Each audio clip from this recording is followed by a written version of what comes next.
Hello, Beb. Hi Beb, ano yan?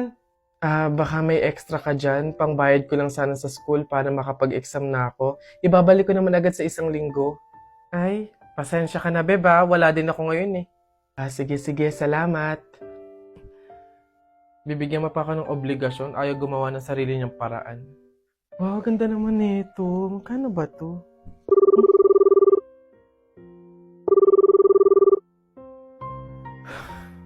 Hello, Beb.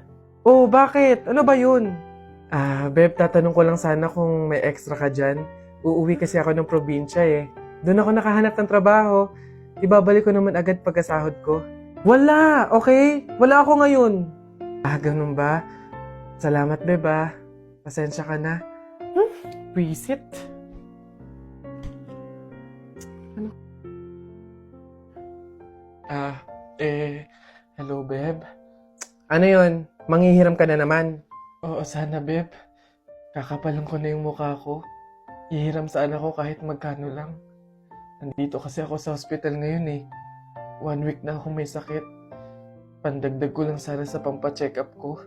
Bakit ba lagi ka na lang sa akin lumalapit pagdating sa mga problema mo?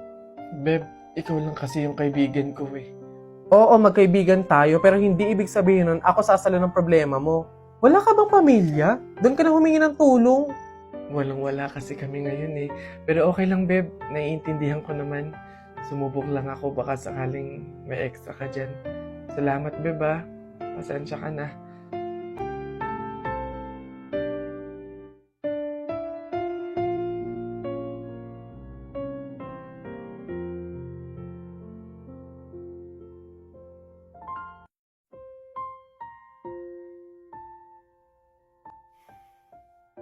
One week nang hindi online si Jennifer, ah. Hello, Jennifer? Hello, Iha? Oh, tita, bakit kayo pa yung sumagot? 1 week na po kasing hindi nag-online si Jennifer eh. Kakamustahin ko po sana siya. Iha, wala na si Jennifer. Ano po? Pasensya ka na kung hindi ka namin nasabihan agad ah. Nagkaroon ng tubig yung baga niya. Nagkaroon din ng malaking bukol yung dinadaluyan ng hangin kaya maging mga oxygen dito sa hospital eh hindi na kinaya. Iha, mamaya na yung libing niya.